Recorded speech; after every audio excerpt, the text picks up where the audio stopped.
ہاں جی، اگلا بڑا کریٹیکل سوال آیا جناب، اگر حجر اسود کو چومنا سنت ہے تو اولیاء اللہ کے مزارات پر چوکھٹ چومنا کیسے غلط ہو گیا؟ پلیز اس کی وضاحت کر دیں۔ پلیز صاحب پہلے تو یہ دسو کہ تسی دو چیزاں کتھوں زمین اسمان کو ملا دیا آپ نے؟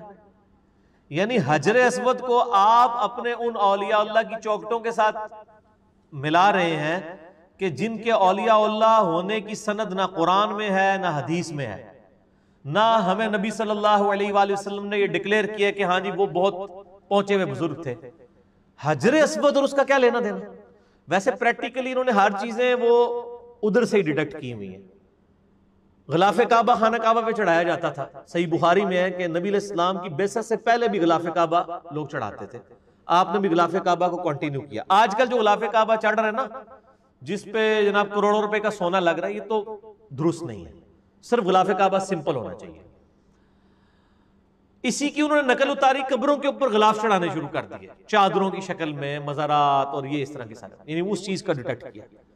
اچھا، خانہ کعبہ شریف کا غسل شروع ہوا زمزم کے ساتھ یا عطر کے ساتھ، الگ کوئی ضرورت نہیں اتنے بڑے لیول کا عطر لگانے کی، سمپل بھی دھو لیا جائے تو کافی ہے، چلے وہ خوشبو کے لیے لگا لیتے ہیں، چلے کسی حد تک اس کا جواز نکلائے گا۔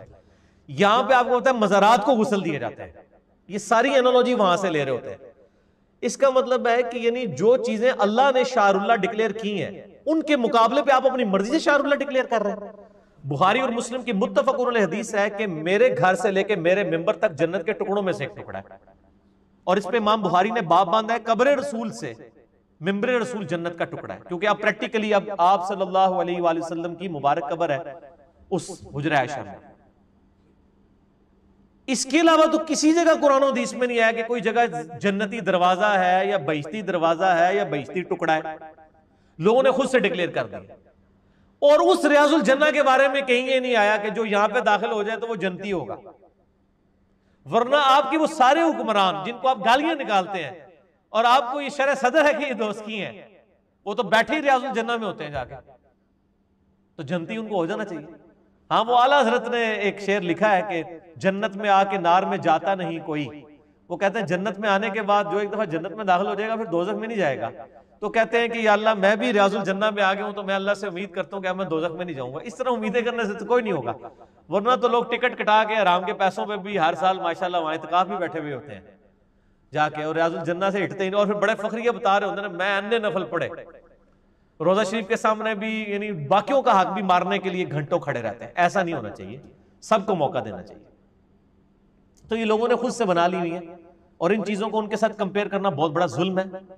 حجر اسود کو آپ اپنے بزرگوں کی چوکھٹ کے ساتھ کمپیئر کریں، اور پچھلے دنوں جو عمران خان صاحب نے جو کچھ کیا اس کے اوپر میرا دعوت اصلاحی ان کے حامیوں کے لیے بھی ان کے مخالفین کے لیے بھی، وہ آپ یوٹیوب پہ جا کے لکھیں Imran Khan chairman P T I کو دعوت توبہ، تو میرا کلپ الحمدللہ ہزاروں لوگ دیکھ چکے ہیں، اور پی ٹی آئی والوں نے اس کو پازیٹیو لیا اس حوالے سے کہ جنہوں نے دیکھ لیا دیکھے، جنہوں نے نہیں دیکھا انہوں نے کہا پتہ نہیں کیڑا ہے گستاخی دا فتویٰ ساڑھے چیئرمین صاحب تے لاتا ہے، جنہوں نے دیکھا انہوں نے تو پھر شیئر بھی کرایا، اور جو دوسرے لوگ تھے انہوں نے کہا جی آپ نے عمران خان کی خام خواہ فیور کر دی ہے، رگڑا لگانا تھا فل۔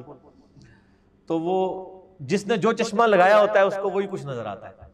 ہم تو سچائی کی بات کرتے ہیں جتنی ہے کوشش کر باقی حرف آخر تو کوئی بھی نہیں۔ تو اس میں بھی میں نے بتایا کہ عمران خان صاحب کے چومنے کو سارے لے کے بیٹھے ہیں، ہمیں تو پہلا اعتراض ہے چوکھٹ کے آگے جھکنے پہ، تو باؤ ڈاؤن، یہ اللہ کے علاوہ کسی کے لیے نہیں ہے۔ اور جو اولیاء اللہ یا پرہیزگار علماء کے ہاتھ چومنے میں بھی ٹو باؤ ڈاؤن نہیں کرنا ہوتا، ان کے ہاتھ آپ نے اوپر لے کے یوں چومنے ہوتے ہیں، نہ کہ ٹو باؤ ڈاؤن کریں۔ تو چوکھٹ کے چومنے کو حجر اسود سے دلیل لے رہے ہیں۔ حجر اسود سے دلیل لینے کا آپ پھر مطلب خود ہی سمجھ سکتے ہیں کہ انہوں نے ان کو کیا ڈکلیئر کیا ہوا ہے۔ حجر اسود تو میرے بھائی وہ پتھر ہے کہ جو جنت سے نازل ہوا ہے، جامعہ ترمذی میں حدیث ہے کہ یہ جنت سے نازل ہوا ایک یاقوت ہے، صحیح سند کے ساتھ۔ یہ نازل ہوا تھا جب یہ بالکل سفید تھا، پھر اولاد آدم کے گناہوں کی وجہ سے یہ سیاہ پڑ گیا۔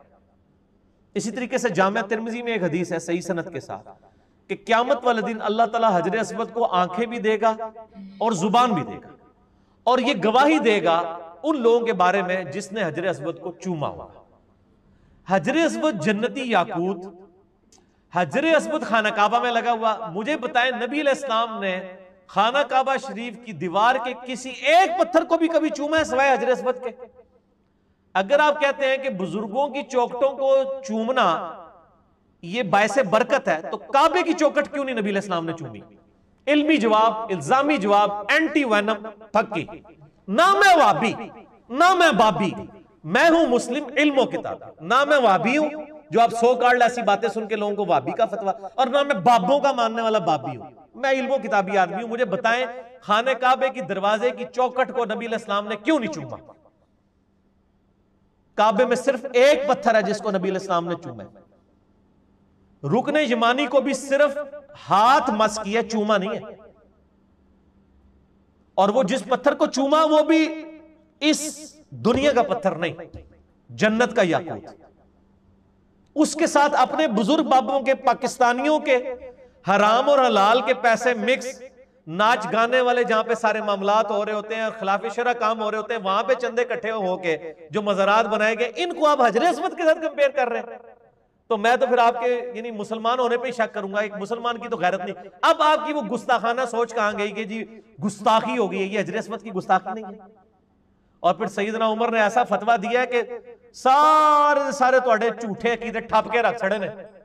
بخاری اور مسلم دونوں میں حدیث ہے، حجر اسود کے پاس سیدنا عمر آئے رضی اللہ تعالیٰ عنہ علیہ السلام اور کہا حجر اسود تو ایک پتھر ہی ہے، نہ کسی کو نفع دے سکتا ہے نہ نقصان دے سکتا ہے. میں صرف اس لیے چوم رہا ہوں کہ میں نے نبی علیہ السلام کو چومتے ہوئے دیکھا. یعنی انہوں نے کہا میں سنت پوری کر رہا ہوں، ورنہ یہ میرا عقیدہ کوئی نہیں کہ تو کسی کو نفع نقصان دے سکتا ہے. تو سر جو لوگ اس خواہش میں کہ ہم کسی بزرگ کی چوکھٹ چوم کے پرائم منسٹر بننا چاہتے ہیں، تو میں ان کو یہ کہتا ہوں کہ اللہ کے بندو، ٹرمپ نے کس بزرگ کی جا کے وہ چومی ہے کہ وہ بن گیا؟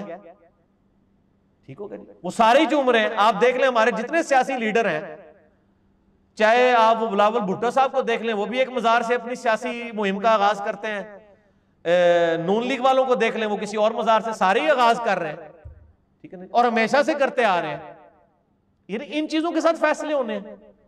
یعنی آپ لوگ اپنے دنیا کے چکر میں اپنی آخرت بھی برباد کرنا چاہتے ہیں. اللہ سے ڈرنا چاہیے. اور حجر اسود پہ سیدنا عمر کیا فتویٰ دے رہے ہیں؟ تو کسی کو نفع نقصان نہیں دے سکتا. حجر اسود ہے جنتی یاقوت. اور یہاں لوگ کہہ رہے ہیں یہ آپ انگوٹھی ہیں اور یہ نگینے پہنے تو اس سے آپ کو فائدہ ہوگا. اور جو جنت کا یاقوت ہے وہ کوئی نفع نہیں دیتا، تو اڑے دنیا دے یاقوتاں نے کیا کرنا چاہیے؟ اسلام جو ہے وہ انہی توہمات کے خلاف تھا. قرآن حکیم میں واضح ہے، لا تقف ما لیس لک بہ علم ان السمع والبصر والفؤاد کل اولئک کان عنہ مسئولا. اے انسان کسی چیز کی پیروی اس وقت تک مت کر جب تک کہ تیرے پاس اس کے بارے میں ڈیفینیٹ علم نہ آ جائے. بے شک آنکھ، کان اور عقل، دل یا دماغ دونوں چیزیں ہو سکتی ہیں. اس کے بارے میں تم سے پوچھا جائے گا کہ ان چیزوں کو استعمال کر کے تم نے حق بات کیوں نہیں حاصل کی. کالی بلی راستہ کاٹ دے، نحوست ہے. تو یہ تو بھی ہندوانہ سوچ ہے. لائے نا آپ گورے کے سامنے سے کالی بلی گزارے. آسٹریلیا کے جتنے بہترین بیٹسمین ہیں ان کے سامنے کالی بلیاں ساری پھینکیں، پھر بھی تو ہم چھکے مارن گے تواڈے بالر. اور تواڈے بالر پاویں 50 تعویذ بھی پا لین نا، انہوں نے پھر بھی چھکے پیڑے. کیا بات کر رہے ہیں؟ یعنی بالکل ہندوانہ سوچے. یعنی اسلام نے تو کہا یا ریویلڈ نالج ہو وہی کا علم، کہ آپ کے پاس کوئی دلیل ہو. یہ ڈیفینیٹ ہے. کہیں اس میں لکھا ہوا ہے کہ یہ آپ نے نگینے پہننے سے یا بزرگوں کی چوکٹیں چومنے سے آپ کو کچھ ملنا ہے؟ تو لائن دکھائے. دوسرا ہے acquired knowledge, the knowledge obtained through observations and experiments is known as science. اگر سائنس تصدیق کر دے کہ بلی کالی گزرنے سے کوئی نقصان ہوتا ہے ہم مان لیں گے. وہ قرآن نے دونوں علوم کی طرف ہمیں رہنمائی کی. ہم کئی چیزیں سائنسی علوم سے ہی مان رہے ہیں نا. یہ فزیکل فینومینا آف نیچر ہے نا، یہ آلاء اللہ ہے نا، اللہ کے جو قوانین قدرت ہے نا، انہی کو ہم لے کے چل رہے ہیں. پٹرول جو ہے وہ آگ کو بھڑکا دیتا ہے، ہمیں قرآن و حدیث کی دلیل کی ضرورت نہیں ہے. فزیکل فینومینا آف نیچر ہے، اسٹیبلش ہے. اور یہ جناب چوکٹوں کے اوپر جا کے پھر وہ کہہ رہے ہیں حجر اسود کے ساتھ. یعنی میں کہتا ہوں یار علماء کی مت کہاں ماری جاتی ہے، کن کن چیزوں کو جا کے کمپیئر کر رہے ہوتے ہیں. یعنی آپ نے مرنا نہیں، اللہ کو جان نہیں دینی. نبی صلی اللہ علیہ وآلہ وسلم کے صحاب تو یہ بات کر رہے ہیں حجر اسود تو ایک پتھر ہے، نہ کسی کو نفع دے سکتا ہے نہ نقصان. بخاری مسلم دونوں میں موجود ہے. سیدنا عمر کہتے ہیں اگر میں نبی علیہ السلام کو نہ دیکھتا تو میں کبھی نہ چومتا.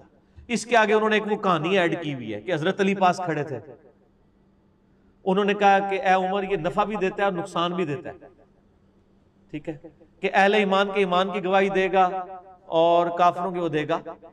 یہ سیدنا علی والا جو پورشن ہے یہ المستدرک الحاکم میں ہے, اور اس میں ابو ہارون متروک راوی ہے, کذاب راوی ہے, یہ جھوٹا پورشن ہے, پہلا پورشن ہی درست ہے. باقی ترمذی میں روایت ہے کہ قیامت الدین حجر اسود کو آنکھیں ملیں گی اور زبان ملے گی, وہ گواہی دے گا جس نے اس کو چوما. وہ صرف حجر اسود کی خصوصیت نہیں ہے, آپ جن جگہوں پہ نماز پڑھتے ہیں نا وہ نماز بھی گواہی دے گی, وہ جگہ بھی گواہی دے گی. قرآن میں آتا ہے آپ کے ہاتھ بھی گواہی دیں گے, آپ کے کان بھی گواہی دیں گے, آپ کے پاؤں بھی گواہی دیں گے. آپ نماز پڑھنے گئے ہیں تو آپ پھر اپنے پاؤں چومنے شروع کر دیں, پھکی ان چیزوں نے بھی گواہی دینی ہے نا. اگر بزرگوں کی چوکٹوں نے گواہی دینی ہے تو پھر یہ آپ کی اپنی چیزیں ہیں, ان کو چومنا شروع کر دیں. یعنی اس طرح دین کے مسائل نہیں بنائے جاتے. اور نبی علیہ السلام شرک کے بہت سینسٹیو آپ کی اپروچ ہے, اس میں یعنی کوئی بھی چیز جو آپ کو اللہ کے مقابلے پر کسی اور در کی طرف لے جائے, نبی علیہ السلام نے اسے انڈورس کیا.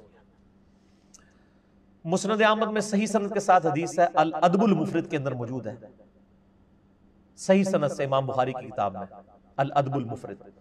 ایک صحابی نے کہا یا رسول اللہ صلی اللہ علیہ وآلہ وسلم ما شاء اللہ وشئت, جو اللہ چاہے اور جو آپ چاہے. آپ نے فرمایا اجعلتنی للہ ندا, کیا تو نے مجھے اللہ کے مقابلے پر کھڑا کر دیا؟ قل بل ما شاء اللہ وحدہ, بلکہ کیا جو اکیلا اللہ چاہے. اب اس نے آگے سے نہیں کہا یا رسول اللہ میرا کہنے کا مطلب یہ نہیں تھا کہ آپ اللہ ہیں, نہ میں نے آپ کو مستقل بذات مانا تھا, میں نے تو آپ کو عطائی مانا تھا, آپ کو محدود ہی مانا تھا, اللہ کا بندہ ہی مانا تھا. کوئی جھوٹی کلیریفیکیشن اس بندے نے نہیں دی ہے, اس کو پتا تھا یہ امام الموحدین ہے صلی اللہ علیہ وآلہ وسلم. صحیح مسلم میں انٹرنیشنل نمبر کے مطابق 2010 نمبر حدیث ہے, کتاب الجمعہ چیپٹر میں. ایک شخص حضور صلی اللہ علیہ وآلہ وسلم کے سامنے تقریر کر رہا ہے, اور تقریر میں کہتا ہے من یطع اللہ ورسولہ فقد رشد, جو اللہ اور اس کے رسول کی اطاعت کرے کامیاب ہو گیا. ومن یعصہما, اور جو ان دونوں کی نافرمانی کرے فقد غوا, وہ گمراہ ہو گیا. اس جملے میں کوئی خرابی ہے؟ جو اللہ اور اس کے رسول کی اطاعت کرے وہ کامیاب ہوا, جو ان دونوں کی نافرمانی کرے وہ ناکام ہو گیا. اس میں کوئی لٹریچر کی خرابی ہے, کوئی سیاق و سباق سے ہٹ کے ہے, کوئی کانٹیکسٹ کا مسئلہ ہے؟ نہیں. آپ علیہ السلام فرمایا بئس الخطیب انت, اور کتنا برا خطیب ہے تو.